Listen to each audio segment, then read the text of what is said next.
that, let's tackle what's been going on in Berkshire Hathaway's portfolio. And let's start with the newcomers. And there are 4 new stocks in Berkshire's portfolio. And correct me if I'm wrong, I feel like one of these new stocks he owned before too. It's like he reestablished a position in, I think, one of these companies, didn't he? Yeah, so there were 4.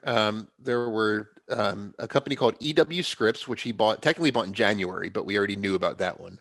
That's the newspaper, the publishing company. Mm-hmm. There's Marsh & McLennan, which is a financial services firm. Both of those are relatively small investments by Berkshire standards. When I say small, I mean only about $500 million each. Yeah. The 2 big ones by far were Verizon and Chevron. And I know Buffett used to own Verizon to some extent, I think. Okay, because I was thinking Chevron. Or was it Chevron? For some reason, I felt like he maybe held an interest in Chevron before and then closed it out at some point.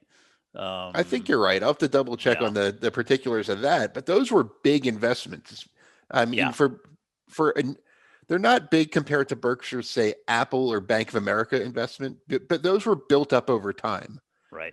For the Verizon one in particular was about almost $9 billion. Man. And that's a lot for Buffett to spend on one stock to establish a position all at once.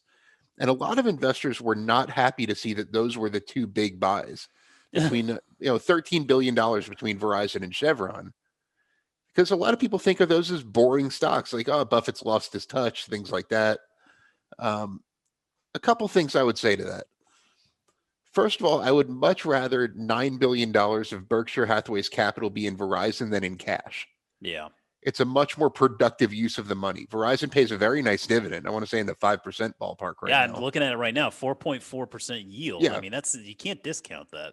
Right. So what was it? Sitting in Treasury securities earning like 0.1%? Yeah. So this is definitely a better use of capital. Sure.